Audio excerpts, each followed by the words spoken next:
What up, though? Yeah, it's your boy Bill. I see a lot of people were saying stuff about the Golden State Warriors because I had that stuff on, bro. I don't watch no sports. I don't watch no sport for real, except for boxing. I'll watch boxing, but besides that, I just like the way it look, bro. I don't know nothing about it. I don't know the player's name, none of that. Just like this, I don't know what city they play for. I don't know. I just wear it because I like how it looks. It's this lady named Miss V. Her name is not really Miss V, but we gonna say that's her name. Dark skin, slim, thick, probably about 5'5". She always wore the bob haircut, but sometimes she'll switch it up with the long curls. She was attractive, probably about 22, young girl. She was super, super, super friendly. Sometimes she'll have her move. Miss V had a reputation for letting people get right. The Mad Jackers was in love with this lady. When I say was in love with this lady, because you got some people, if you new here, you don't know what a Mad Jacker is, or you probably don't know what I mean when I say let you get right. You know, in prison, I mean, you got a selected few people that's fortunate enough to have a real intercourse with a real woman.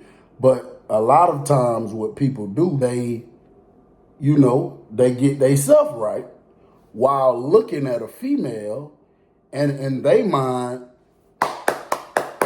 they just clap cheeks.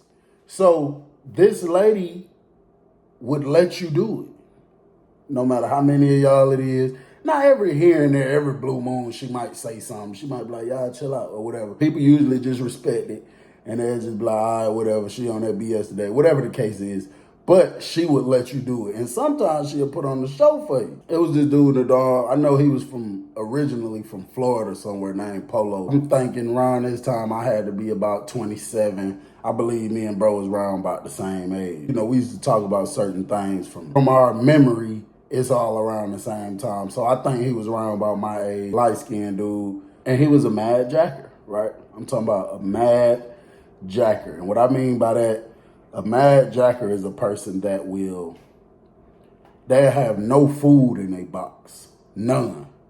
But if it's a person like Miss V working, and they call it chow card, this chicken on a bone day, everybody going up here to get this chicken, he know this is an opportunity he can get right for 30, 40 minutes while everybody gone. And she gonna sit there and let him do it. A mad jacker is a person that would rather do that, stay behind and do that, than to go eat in the real chow hall, eat real food.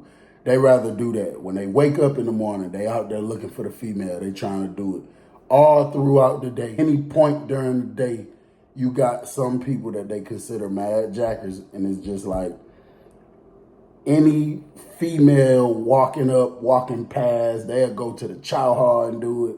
They'll get caught doing it in class, in the education building. They'll just do it anywhere at any time. They don't give a damn. Miss V was working, she worked Monday, Tuesday, and you know everybody in the dorm was going crazy. Cause I'm telling you, back to back to back to back to back to back to back, she'll let you get right. It ain't gonna be nothing, she ain't gonna say nothing. Feel me? And she'll sit there and look at you all that. So she worked Monday, Tuesday. She was off Wednesday, Thursday. So now she got to work Friday, Saturday, Sunday. When you go into the TV room where I go into every morning and look out the window to watch the walk, make sure ain't nothing funny going on, it's a long, like, sidewalk area, what they call the chute. And it's a gate at the end of that chute that the officers got to unlock. So the officer that's working our dorm, before she even get to fully working her shift, you already know who coming, because we'll be standing at the glass and we can see who down there waiting on the gate to get unlocked. So when these guys see it's Miss V, everybody go to get in position. Polo go inside the TV room. You got a dude that go in the shower upstairs, and the shower is like this. You go up the steps, and then the showers is over here, but the steps going this way. So you got to walk around once you get there. And then it stops right here. It's one shower here, one shower here. And then the booth is at the bottom right here. So if I'm in the shower at the top and I just peep out the curtain, I'm looking straight down at the officer. And if the officer look up, she's looking straight at me. You got a dude go in one of the showers upstairs. You got a dude go in one of the showers downstairs. And you got Polo go inside the TV room. You got about 4 or 5 dudes lined up on the bench, sitting right in front of the TV. You can look at some of these guys and see bomb of tissue, a jar of Vaseline. Another one got a bomb of tissue, and then just the top part off the Vaseline with a bunch of Vaseline scooped in it, sitting there next to him. Then the next one, both of his hands in his pocket, so he probably got his in there. And then another one, he just sitting there biting his nails. He don't look like he got nothing on him. He don't even care about it. He ain't trying to clean up nothing. When the officer first come on the shift, go in the booth, they get the keys, they get the report from the other officer. If it's another officer, they got to get a report of like everything that happened in here so they know what's going on. And then they'll come like basically just do a round. They'll just come look in everybody's room. Today, she don't do that. That's not like her. She usually would do that. Probably about 20 minutes after she's on shift, she's just sitting in the booth. I wanted to walk over there and go holler at her because I used to like talking to her and stuff, but I know all these damn snipers. That's another thing they call them, snipers. When they be far back, they be from a little distance, but you know what they doing. I know these snipers is in these positions.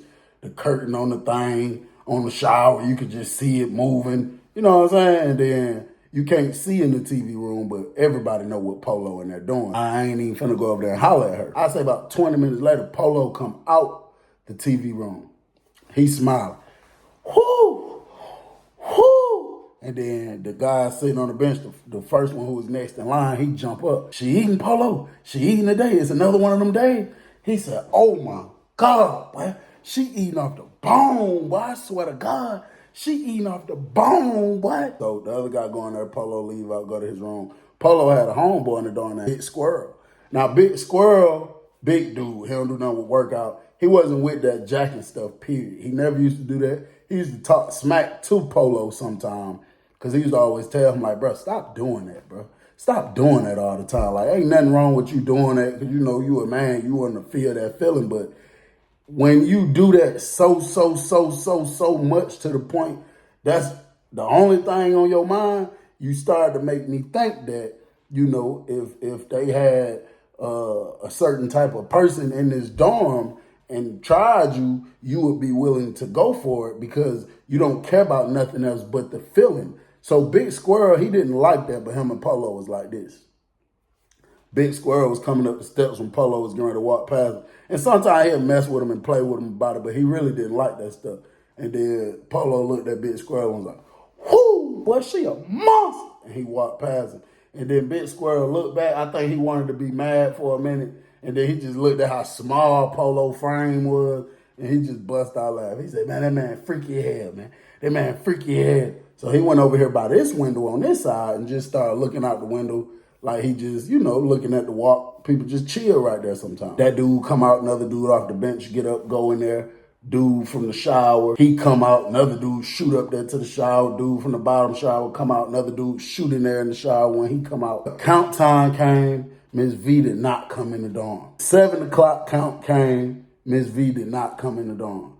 The 9 o'clock count came, Miss V did not come in the dorm. 11:30, she came in the dorm, but there was some other officers from the other building came over there with her, and they all came in the dorm together and said lockdown. Honestly, from the looks of things, I would assume she probably was sick or something. She might have had a cold. You just know when a person's sick, just the way they kind of look, the way they move, and they ain't really trying to talk. That's pretty much how she was, and they went and locked everybody down. Now, whoever worked Friday, they're working Saturday and Sunday too. So Saturday comes, Miss V come in there. Same exact thing happened. But I guess some of these guys was kind of wore out, drained from yesterday because how she just let them do what they do. So it wasn't as much of a line as it was with all kind of other people. Now, I had a roommate, and my roommate was big on, man, if I do it, I'm going to go up there and holler at her. And that goes for any officer. Like, I'm going to go talk to her. And even, that's about how it should go. He left out the room. He came back in there. He said, nah, it's over with. It's over with. I said, what you mean? He said, man, I just went down there and asked her, can I get right? She told me no. She said she ain't in the mood for that shit. I'm like, shit, all them people down there lined up. He was like, man, I guess they taking it. They taking it today. And we just bust out laughing and stuff. You know, eventually when I end up going back out there, all them people done cleared out. It ain't nobody on the bench. You don't see the shower over there moving or nothing. So I'm like, okay, these folks done calmed down. They done chilled out. You know what I'm saying? I like being in the TV room because I like to go in here and just be able to watch everything. So I go down here walking like I'm finna go in the TV room. Man, as soon as I get kind of close to the TV room, you see Polo, he's all the way in the corner inside the TV room, facing the glass. So the only thing you can see is the back side of Polo. You can't see his front because his front is facing the girl. But I'm talking about, I'm walking, man. As soon as I look up, all you see is I just see an arm like this. You know what I'm saying? I'm like, man, I bust a U-turn real quick. I'm like, damn, that's crazy. Polo, you already went in there and came out. You know what I'm saying? And then Big Squirrel see me, he go to laugh. He like, Polo hogging that little Amy. Polo hogging that little Amy. I'm like, nah, bro, I'm cool. I just like to go in there and chill. He like, nah, nigga, shut up, you lying. I'm like, bro, man, watch out. I go back in the room. I tell my roommate, I'm like, man, that boy Polo in there again. He already was just in there. He was like, man, you know that man a mad man. He don't give a damn. He gonna go in there all day if he can. Next thing you know, you hear pop. And that's the officer popping the door from the booth. So, you know, when people hear that, we all come out the room. So she was coming inside the dorm. She walked straight up to the glass where Polo was standing there. She turned on the flashlight and did him like that. Now, whenever an officer do that, that's her way of like kind of embarrassing you almost by putting everybody in your business, but you really not embarrassing nobody because they don't give a damn that nobody know what they doing. Everybody know what they doing. But that's just her way of putting you on the spot. Like, stop doing that. So she shine the light on him like that. So he leave off real quick. So she came up a little bit. Everybody like, what's up, Miss V? You all right? What's up, Miss V? What's up, Miss V? You all right? And she just did like that. She was like, listen, man, listen. Y'all hear me out real quick. She was like, man, I ain't on that today, man. I wasn't even in the mood yesterday, but I let y'all do what y'all do, and I let y'all do what y'all do today. She said, but that little red bastard right there, he just gonna keep doing it. Like, man, I don't want to see that. Man, leave me alone. Don't do that no more, man. Leave me alone, man. So Polo had made it in his room already. He pops back out the room. He like, who? That little red bastard, who? So, you know, everybody laughing at first. We thinking it's funny. She like, you mean? You keep doing that. You see I move from that side to that side, then you gonna move over there with me. Then you see I try to turn my head, you keep trying to get my attention. Like, damn, bro, leave me alone. That is weird. I let y'all dudes jack off because I know y'all locked up and y'all, you feel me, can't go just link up with your girl or whatever. She said, but I'm just not in the mood. Leave me alone. I don't want to see it today. Leave me alone. Polo say, you been eating it up. Hell, you gonna switch up now, for? You been eating it up. What the difference is today? So, you know, that's when other people start saying stuff to him like, nah, Polo, you tripping, bro. You tripping. Leave it alone. You tripping. The girl, what she said, bro, you ain't got no choice but to respect that. You tripping. Leave that situation alone. So she's walking out the dorm. Big Squirrel go to walking up on her. He a big playful old ass dude. But he with it, though. He with all the BS, but he just, you know, big playful dude. So he walking up talking to her like, don't worry about him. Maybe you know what I'm saying, talking stuff like that. And when she was walking out, she turned around and said, playing, nigga. Step was for real. I'll get your little bit ass stepped on, you do that shit again. So she's walking out and she's trying to close the door. So Big Squirrel put his hand on the door. He like, hold on, Miss V, that's my little brother now. She like, man, watch out. She slammed the door. So now Big Squirrel is trying to talk to her through the flap. Like, hold on, you talking about, you know, some real steps. You would get him stepped on for real. He like, hell no, Miss V, you can't do that. I'll make sure he don't jack on you no more. But come on, Miss V, don't do that. Don't start talking like that, because at the end of the day, that's my little brother, you feel me? You know, I'm sliding with little brother, you know what I'm saying? Stuff like that. So she's saying whatever she's saying. You can see her through the glass like this. He walk away. He like, man, that was tripping, man. So Polo was coming back up the step, walking towards the booth. He like, what that said? She said she got some real steppers. I get stepped on. What? So Big Squirrel grabbed Polo. He wrapped his arm. He like, nah, bro, leave that alone. Don't even go up there. So he like, man, let me go, bro. Now, Big Squirrel could easily control Polo, but I guess he a grown man. He keep trying to get loose. I'm going to have to let him go eventually, so he just let him go. Polo go over there. He arguing with the girl. He's screaming. Now he cussing her out. And that's this thing that they do. If you trying to get on the officer's nerve, you trying to be annoying. The flap is metal. It's a flap on the booth where you can lift it up and talk to the officer, or if you need a medical request form or whatever you need, they can just put it straight through the flap. But if you lift it up and let it slam down, the top of it is metal, the bottom of it is metal. So when you hit it, bro, it vibrates the inside part that move and the bottom part that it relaxes on. It's like a super loud smacking noise, like metal hitting metal. Man, Polo just started hitting that bitch. He did about 5 times. Like, what's wrong with you? Ugly. Only reason nigga be jacking on you anyway, because you a female, but you ugly. You know what I'm saying? All that crazy type stuff. So me and my roommates standing up there on the top rail. He like, man, that's crazy, man. That man doing all that. It ain't even that serious, bro. That girl let you get up. And I ain't gonna lie, I honestly felt the same way. Like, bro, that girl be letting you do what you do. Leave that lady alone, bro. Just leave it alone. Polo go back down to his room. He comes back out. He got a jar of Vaseline in his right hand. He got a crate in his left hand. A regular milk crate, like that big square, hard plastic that they be having cartons of milk in. People just steal them out the kitchen because that's what they put the milk in when they taking the food to a dorm in the hole or a dorm that's locked down. So he stole one out the kitchen. He comes out the room, the crate in his left hand, the Vaseline in his right hand. He say, hey, man, attention, dorm. Man, I'm about to go Hollywood with it, man. Y'all watch out. I'm about to go Hollywood with it, man. You got some people laughing, some people like, man, that man crazy. And they leaving like shooting in their room. What that means is I'm just finna be all out with it. So I'm telling y'all, so y'all just get out the way, give me a couple minutes. The man goes over there to the booth, put the crate down. When he put the crate down and then he stepped on the crate, standing up because the way Miss V went to sitting, she was like running from him. And it's these 2 big computer screens. One sit facing this way and one is right here facing this way. So from where people be jacking at, if she's sitting at the one on this side of the booth facing this way, you can see her perfect, like head on. But if she moves over on this side and lean down a little bit like they do, you can't see her. So he went and got a crate and stood up on it. So now he's towering over her. So now he can see straight, like down. There's no way he cannot see her. When he stepped on the crate, that's when me and my roommate, we slid back in the room. We're like, yeah, he tweaking now. You hear beating on the glass. So I know it's Miss V in there beating, trying to tell him to get the hell on, all that type of stuff.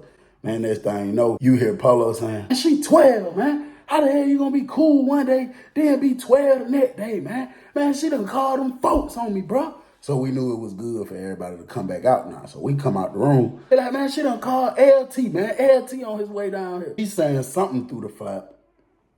Polo go to arguing, screaming, cussing through the flap. So now they arguing. But I can hear her very vividly say, boy, that's on my mama. I'm going to get you stepped on. That's on my mama. I'm going to get you stepped on, boy. That's on my mama. Your ass better go to PC. You better go to PC. I'm going to get you stepped on. That's on my mama. It's so dangerous if an officer say that to you, bro, because you got people that's so tender or even not tender. She might pay them, bring them some Chris Brown or Al Green or something, and people will really do what she said they would do. And if y'all... You know, if somebody watching that ain't familiar with that term, get you stepped on, that just means your career is over. While he's still screaming and arguing with her, a lieutenant and a sergeant coming to dawn. So when they come in there, they say something to him. I can't really hear what they saying.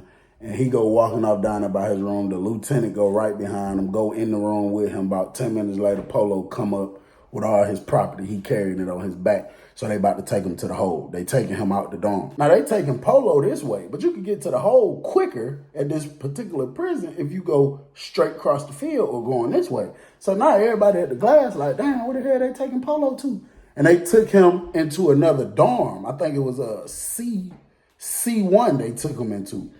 Now they do that sometimes because sometimes if the hole full or if the officer just don't feel like taking you through that whole process of putting you in the hole. Because now they got to do a classification and see who you match up with. But they don't halfway be doing that because it be people that ain't even supposed to be in the room together. So they'll just throw you in another dorm, especially if it's on night shift.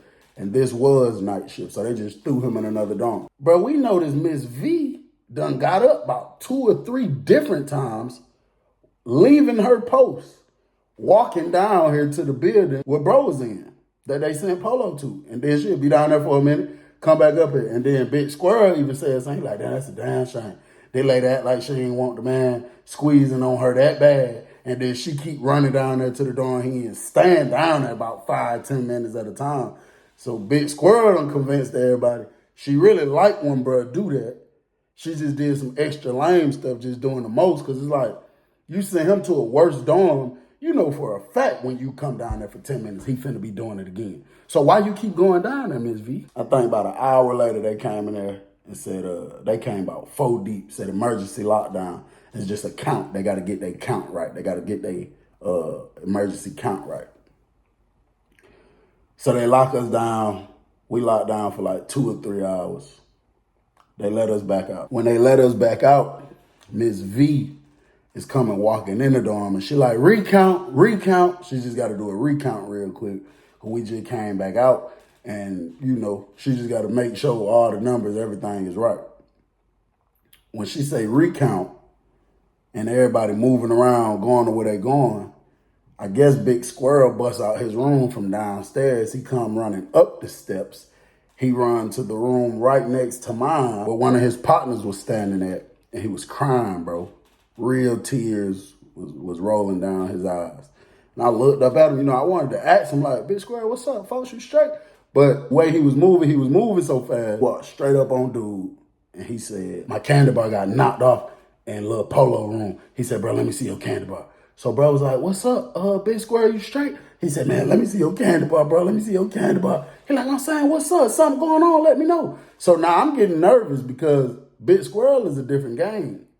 And you was a pretty big fella and you crying and you're telling somebody, like, my candy bar just got knocked off. Let me see your candy bar. Let me see your candy bar. So it's on something like, bro, you finna go pop somebody. I know you finna pop somebody. And, you know, I just don't know. I take a few steps over away from Big Squirrel. And in the movement of me stepping over, I'm pulling my candy bar off my waistline. I got it like in my hand like this to where he can't see it. It's like, bro, if you come over here trying to swing the candy bar, then I'm already ready. You know what I'm saying? I'm looking straight at him. Candy bar, let me see a candy bar. So I'm like, what the hell going on, bro? What the hell going on? He like, man, don't just stab Lil Polo down there and dorm like 12 times, bro. They just took that man out on the stretcher. The folks in the dorm who I just talked to while we was locked down told me it looked like Buddy was over with. I asked them how it happened, what happened. They say they don't know. Everything was straight. Them dudes just went to pouring them out. It got me more nervous because now it's like, he didn't say who went to pouring them out. So I'm like, damn, what if it's some of the guys I run with and he think he finna get off on me real quick? You know what I'm saying? So now I done turned to the side. My mind just be going, bro. So now I done turned to the side a little bit, kind of like, you feel me? And now I'm really looking at him. I'm staring straight in his face. I want him to take his eye away from the dude right here and look at me. Because if you look at me, I'll kind of be able to judge if you think you finna pop on me or not. Just based off the look in your eye, your posture, the way you respond to me looking at you. It'll kind of give me an idea if, I'm a threat in your eyes. Dude, so I'm saying, I give it to you, bro, but wait, I'm saying, who did it? Who you finna go try to pop on? This man, Big Squirrel, said, man, I know Miss V set him up. I know she went down there when she kept going down there. She probably went down there, told somebody she gonna come suck him up or give him a pack or something if they pull Polo out. And bro said, bro wasn't even moving. He left out on the stretcher. And man, that's my little homie, bro. I ain't going for it. I'm finna pull this bitch out. Let me see the candy bar, bro. So the other dude was like, bro, I can't. He said, bro, let me see the candy bar, bro. Bro looked over at me. He said, CB, bro, let me borrow your candy bar real quick. Please, bro, I'm finna pull this bitch out. Let me borrow your candy bar. So I'm like, bro, I got knocked off with mine the other day. I ain't even got one. So he looked back at bro. He said, bro, let me see the candy bar, bro. He got real aggressive. Bro just came off the hip. He was like, bro. He put the candy bar in Big Squirrel hand. This is a members only video. So you got to subscribe to the membership in order to watch the rest of it. Yeah, I like this one. Yeah. What the fees? What the fees? What the fees?